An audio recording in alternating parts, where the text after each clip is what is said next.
you do it online. Now, there was a study that was done 2 years ago. Then they were calling them millennials. I think this also covers Generation Z. So I don't know if you guys have heard about Generation Z. So these are the kids, some of your parents, who were born post-1996.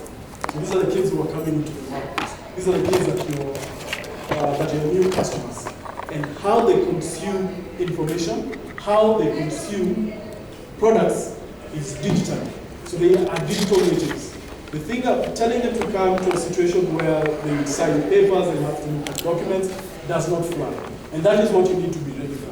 And unfortunately, even the older generation is starting to embrace digital ways of consuming this information.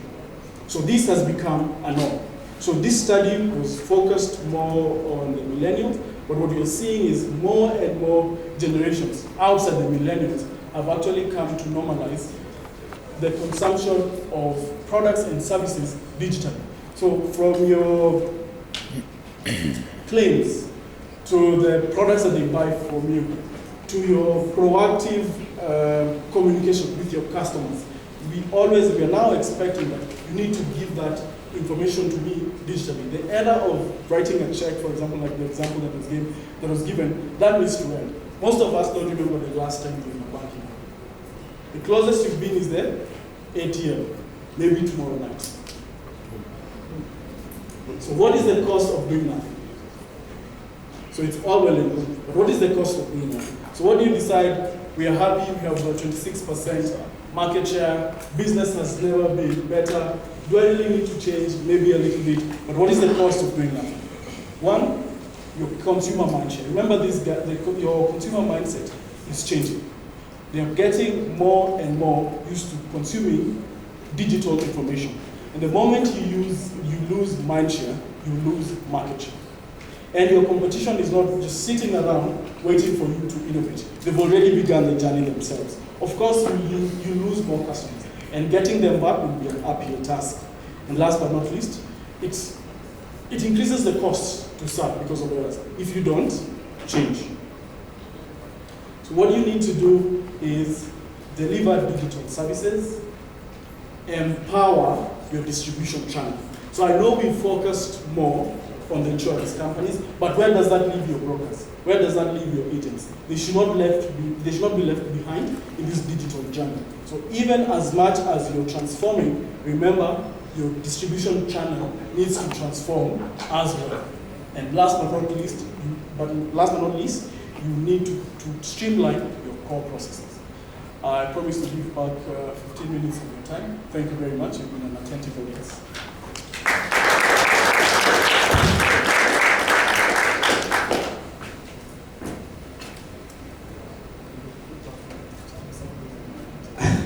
Okay, we would like to just open the floor for questions. Yeah, any questions that you may have? So I'll give you this mic and then we'll bring a mic to you. I also have colleagues in the room, so they're more than happy to help me with the questions as well.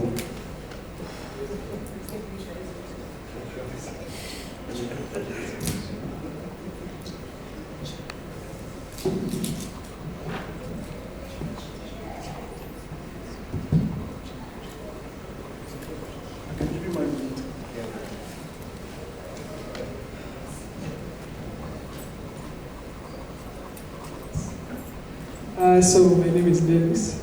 I'm a risk manager at Mobipesa. We are a peer-to-peer lending platform. Now, from your perspective, do you think automation is innovation?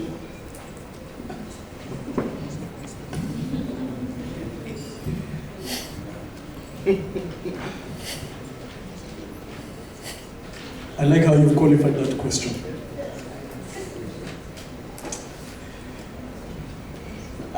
In my opinion, I don't think it is. And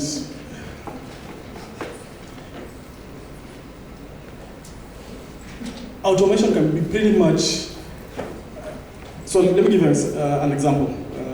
Maybe my history fails me.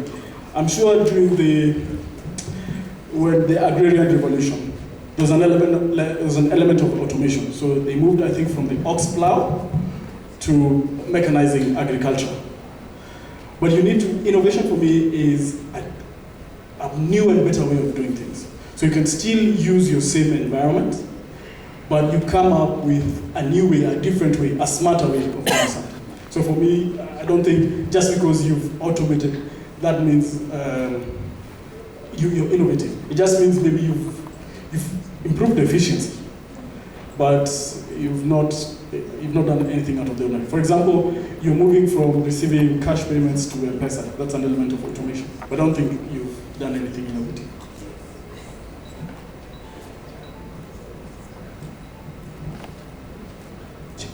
Right, any question? Okay, Mike?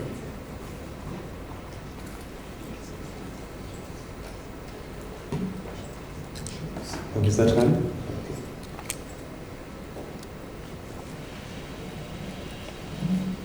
Thank you. So this is Rehab from BSmart. It's clear that the future is here. Yes. There's data missing on Generation Z.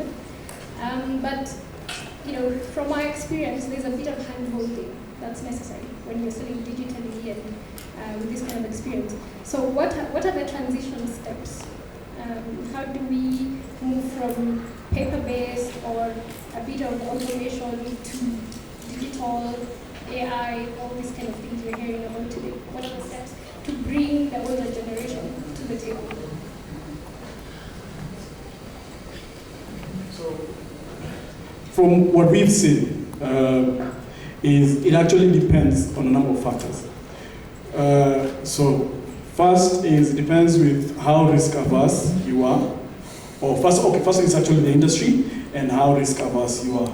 So you have industries where they embrace risk and they decide to go big bang and automate everything. But then there are others who look at it and decide they can start with a process. So I'll give an example. So you might decide, we'll play it safe and automate procure to pay. So you can say our procure to pay process, as an example, is going to be automated, but everything else will take it once we see the success of that particular process. Or you can automate a function in a business. So some businesses will look at the organization and say, we'll start by automating customer experience as a function or marketing as a function. So it actually depends. But what I wouldn't call it steps, but the first thing that the business needs to do is just appreciate the situation they're in right now and pick a process that works for them. Because there are other factors that come in that I think you are alluding to. So there is your organizational makeup. So if you're lucky enough, you find organizations where you have a younger generation, so it's easy for you to transition. So let me use our organization as an example, Oracle. We started the cloud journey a few years ago. And so this is a big business that has 140,000 employees. So the first thing they did was they started with the example that I gave you. So they started with the finance function. So anything that was finance related was moved to the cloud. Then the second bit that was moved to the cloud was the HR function. So that was moved to the cloud. And then now, of course, other bits and pieces, our supply chain is going into the cloud because that has not disrupted our business as well. So we're pretty much able to transition. So it's on a case of basis.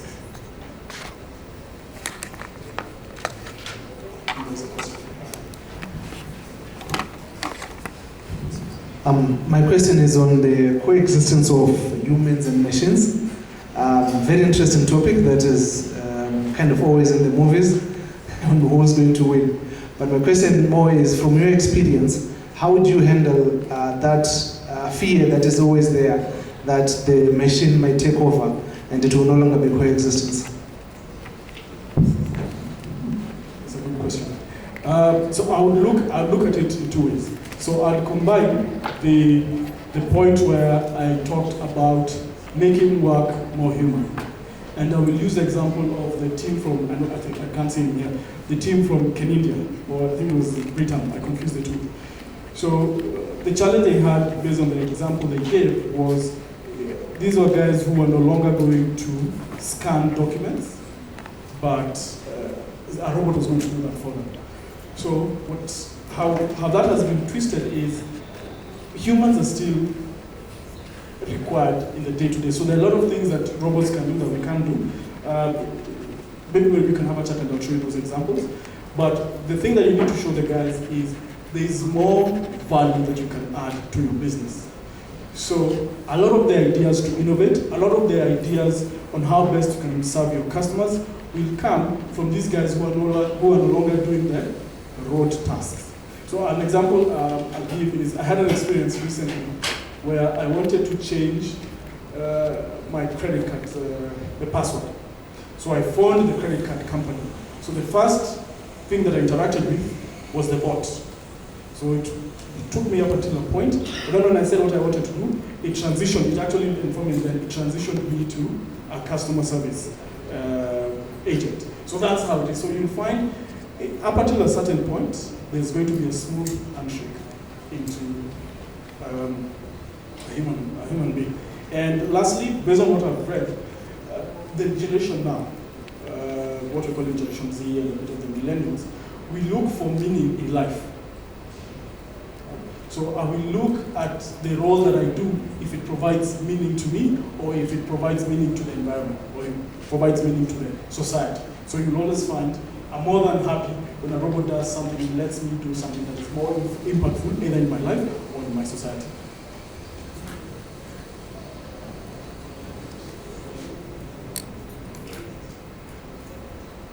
I think Kilian has great confidence in my ability to take up his job. Seem to be having another. No, it's okay. Okay, so one of the things that Zephyr we're trying to push in the insurance industry is collaboration. So you had one of the themes. So from your experience, right? So I'm looking for how you have experienced collaboration that has been successful among industry players, even competing, and if you can think of how insurance companies can actually do the same level of collaboration and still be able to compete in a very friendly way. I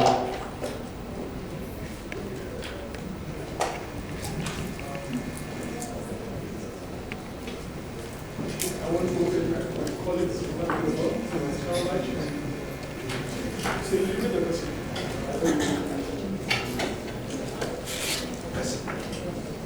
So the question is successful collaboration among competitors that you can transfer to the insurance industry and say, here is how it was done successfully. You can also do it.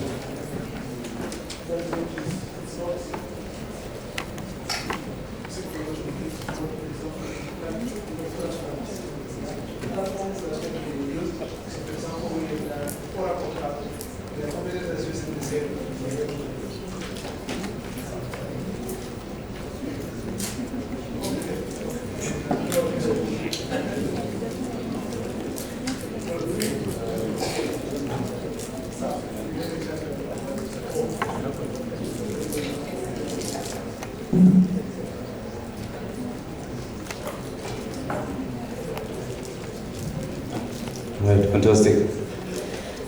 Okay, thank you so much, Peter. Help me appreciate Peter and the Oracle team. Good job, well done. How many by show of hands are using any product, at least one product from Oracle? You see, by a show of hands. Oh, wow, you can see this is an Oracle shop. Okay, fantastic. How many are planning to be in discussions to getting one product? Okay, so maybe the Oracle team can be able now to engage the team and get more products in, all right? Thank you so much to the Oracle team. Thank you, Peter. We totally appreciate. I'm still holding a key, if there's any of you who has lost a key. It's got a key holder of a baby elephant, green in color. This is one key. Kindly, if you've lost it, please come and see me and make sure that you can get back your key, right? The customer experience session was definitely also amazing, and I'm glad that you enjoyed it. Now we are going to go into a session where we want to address fraud. Okay, so it's addressing fraud. And our main focus for now will be on fraud investigation. Fraud investigation. And to take us through this session, this is the Security Client Technical Specialist, IBM East Africa. She is none other than the blessed Margaret Maura. All right. Put your hands together for Margaret. Thank you so much. Margaret is so ready to go. She didn't even want to be called. You know, I'll come in there before you call me. Ikonini, all right? Thank you so much, Margaret. Good afternoon. Good afternoon. When he whispers, you have 5 minutes.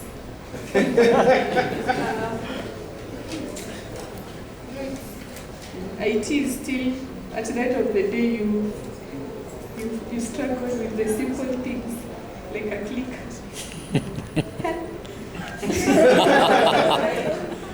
Go up. It's the law on the screen. Okay, so yes, and I think our day is done. So I'm going to talk to you today about fraud investigations. How many of you have heard about IBM? What does IBM do apart from sell servers? I already took out that part, so you can't say servers. Watson. Watson. Yay, good. Anyone else? Blockchain. Analytics, right? So today we're going to look at analytics with an emphasis on fraud solutions. So fraud is literally everywhere. And sometimes the question, especially when you look at industries like financial or insurance, the question is, what is fraud? So fraud can be seen as an improper payment, someone who benefits from the system or from the process. I benefit from the claims process. There are many lines of business within insurance. How long does the claim take to be processed? And in between there are loopholes that I can exploit. When we talk about fraud also in insurance space, we are looking at it from the perspective of how many players are involved. We are talking about if it's motor vehicle fraud, if there's the driver, there's the policeman who writes the abstract, there's the assessor who comes to assess the vehicle, there's the garage where I take my car to be repaired, and then there's the payout process. Now within all these different players, there are people who benefit from the loopholes or the time it takes or the lack of clarity, right? And one of the questions is, how do you piece together who is connected to who? How do your insurance investigators, whether it's the special investigation unit or your fraud investigators, you tend to have one or two, but you have a company that has over 1,000 claims processes coming in. How do they try to piece together that the accident that happened at Nyayo Stadium roundabout today has the exact same driver and policeman who wrote the abstract as the one that happened last weekend, and the weekend before that, and the weekend before that. And it always happens at a specific time. So the question is, how do you identify how different entities within the insurance claims process are connected? And that's what we're going to find out. So typical scenarios, the biggest challenge that the fraudsters benefit from is the isolation. Whatever sits in medical fraud, in the medical process, and the data that sits with the motor vehicle, the data that sits with life insurance, are they able to bring all those claims together in one space and see how the different fraud or different claims are related? Because today I could take a policy with Britain, for example, as a motor vehicle. Then I open a company and take a policy for my company. Then I have another policy registered still within Britain for life insurance. How do you know that this Margaret is the same Margaret who has the policy with motor vehicle registered under Margaret Waura, but in life insurance I decided to use my husband's name, Margaret Karaja, and then I use Margaret Wamboi. But there are always common things that fraudsters always use. It could be an ID number, a telephone number, a residence. So that common thing that I might happen to forget is what would tie all the three different claims or insurance policies together. But do your investigators have a tool that can enable them to have that clarity or that one single observation point. So I'll skip that because of time. So what is I2? IBM I2 is an analysis solution. It's how many of you have heard about link analysis? Apart from me? Anyone else? Anyone in the fraud investigations team?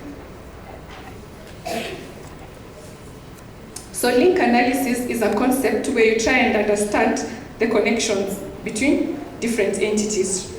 If you've heard about graph networks, you can go and read about graph network topologies and networks. So how am I connected to him and him and him? It could be a direct relationship. It could be because we know a colleague at Oracle, or we all go to the same church, so we have the same pastor. We all call the same supplier for, I don't know, water. So link analysis is the concept of understanding how different entities are connected. And what I2 does, it helps you to do link analysis by simply creating a visual diagram, which you will see, of all the different players or entities. So if it's your policeman who signed the abstract, he is connected to the accident that happened on this day, he's connected to the accident, and the driver is connected to the accident. So there's an indirect relationship between the policeman and the driver. And then, so what I2 does is, irrespective of whatever data sources that you have, it's your claims. The risk assessor was interrogating a witness. It's a report that was filed. It's a suspicious fraud that was filed anonymously if you have a suspicious reporting tool. It's something that someone suspected. All this information is coming via email. It's coming via hard copy paper. All that information is going to be represented in a very simple way. An entity or an object, and the relationship, which is the link to another entity. A car related to an accident that happened at Nyayo roundabout and driven by Margaret.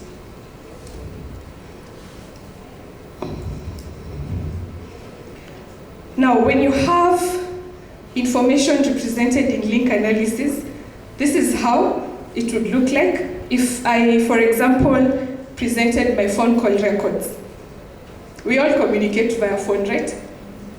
And when you're doing a fraud, a claims process, at some point you may either get call records from Safaricom or Airtel, or you're suspecting it's an insider job, so you have a way of getting the call records of the person you're suspecting. Why do you want to get the call records? Because you suspect, or because every crime is tied to a communication, right? And you want to see this person that you're suspecting, Margaret in Jubilee Insurance, who is aiding the fraud process, who does she talk to? Because the people that you talk to, your associate, they could be as well as be your business associates, even if it's illegal business, right? So you want to understand what are my communication patterns. So you can bring this information in I2, and this is how it would look like. And then you can, that is fine, the complicated chart is okay. But then you can start to do filtering. You want to see, I want to see the calls that happened on Thursday. Why? Because Thursday is when accidents happen at Nyayo roundabout at midnight. So who did she call on Thursday? And then you can go ahead and filter by any information. You can filter any information on the I2. You can filter it by anything. You can filter by time, by date, by the number of claims, by the type of claims. So if you're looking at claims, medical data or motor vehicle claims, you can filter by car type, by car model, because you want to know out of all the claims that were paid out, which ones were the Range Rovers. So you can filter by car type, Range Rover. And then there's something else that you can do with I2, which is called social network analysis. Disclaimer, this has nothing to do with social media analysis. Social network analysis is the understanding of how a network is grouped, or how organization, like an organized fraud ring, how does it behave? Who is the ringleader? So, for example, you have your investigators have investigated, and they tend to have 10 common people or 100 people that are always involved in insurance, potential fraudulent ones. You want to know who's the ringleader, who are the foot soldiers. So I see people scratching their faces like, oh, how does that work? It's very simple. I2 has an algorithm that you run on the information that you have, and based on that algorithm, it will tell you, these people, this is the person who is most connected within the network, and therefore is the ringleader. This person is not the ringleader, however, he is connected to every case that happens, so maybe there is the garage, or he's the one who coordinates all the different players. If you need a driver to stage an accident, talk to this guy. That is social network analysis. Then finally, all this information that your analyst or your investigations team is collecting, it needs to be stored somewhere in an I2 database, right? You need to store it somewhere, because at the end of my investigation, I don't want to forget what happened. I keep it in an I2 database. How many of you are IT professionals? How many of you are not IT professionals? What is the one thing you wish any IT program had? A simple graphical user interface, right? And that is what I2 provides for your investigators, because we know investigators tend to be ex-law enforcement, people who are not specifically skilled in IT. So you have a simple graphical user interface to input your I2 information, and then what you can do is you can search. And the search again is very simple. Those in IT who run SQL statements, select all from where client is name equals. No, we're just saying if you want to run a search, you just need to draw. In this case, you have an example of, I want to see all the doctors who are connected to, say, a medical center, who are working there, and all the patients who are treated at the same medical center. So in this case, you are running a search to find the commonalities. The common aspect here could be Nairobi Hospital. So send me all the doctors who work in Nairobi Hospital and all the patients who are treated in Nairobi Hospital. And you can even go ahead and specify treated on this day, so that you see all the claims that were processed on that day. And this is an example of a search result where you have a specific medical center and you have different patients and different doctors.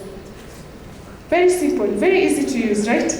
Remember what I said at the beginning? I2 represents any information in a visual format that helps you piece together who are the players within your fraud case that you're trying to investigate.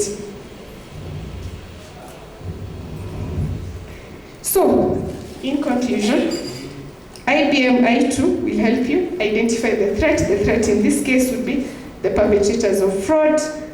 Quickly visualize. It's a visual solution. Sharing that final report. Imagine trying to explain that to the board in a report. How long a report would you have to write? But if you represent it in a visual format, it's very easy to understand. And finally, based on what you have gotten, you're able to quickly make a decision and act on it. So I would request you, I hope you get these links. You go and check the online demo, and then you can sign up for a trial of I2 for 30 days. Talk to TBM, Trans Business Machine, and they'll be able to get you help on how to start it with the trial and how you can start investigating fraud with IBM I2. Okay, thank you.